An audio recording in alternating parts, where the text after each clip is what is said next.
সংস্থাতে কিভাবে চললে ওই সংস্থার সদস্যপদ থাকে, আর যদি দলীয় সদস্যপদ কি কাজ করলে ভেঙে যায় এটা আমরা জানি। একটা জমিনের কত প্রকারের সিস্টেম আছে সবগুলা জানি।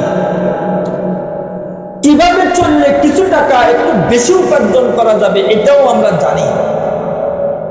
যেই জ্ঞান দিয়ে মানুষ বিমান চালাইতে জানে, ট্রেন চালাইতে জানে, গাড়ি চালাইতে জানে, এই জ্ঞান দিয়ে কি ইচ্ছা করলে ঈমান ভঙ্গের কারণগুলা কি জানা সম্ভব নয়?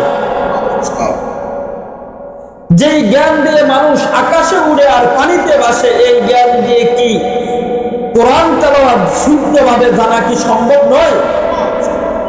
কিন্তু আসলে কি অনেকে জানে?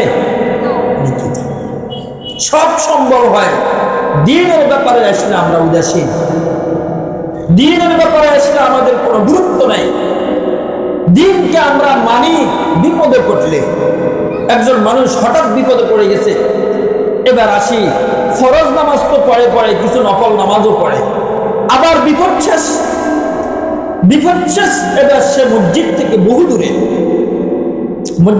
বহু দূরে, আসলে আল্লাহ তাআলা কোরআন কারীমের মধ্যে বলছিলেন যে নৌকাওয়ালা যখন সমুদ্রের মধ্যে নৌকা চালায়, তো যখন সমুদ্রের মাঝখানে থাকে আর দেখে মোটামুটি নৌকা শুধু দূরে, জানি কোন দিকে ঢুকে যায় কোন দিকে পড়ে যায় বলা যায় না, তখন নৌকাওয়ালাও আল্লাহ আল্লাহ বলে, আর নৌকার যত প্যাসেঞ্জার আছে সবাইকে বলে আল্লাহ আল্লাহ বলেন। কি বলে?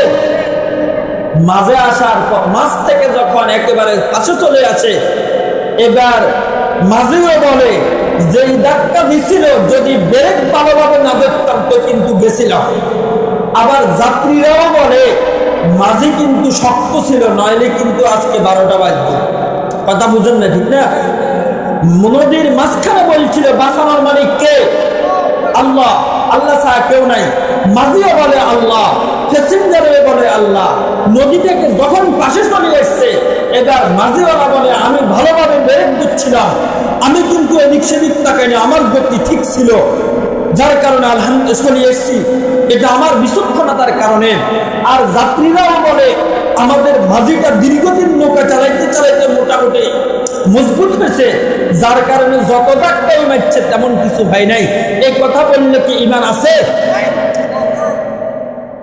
ঈমান চলে যায়। ঈমান ভঙ্গের কারণ আছে, কিন্তু অনেকেই আমরা জানি না। তো বিপদে পড়লে আমরা দ্বীনকে মানি, বিপদে পড়লে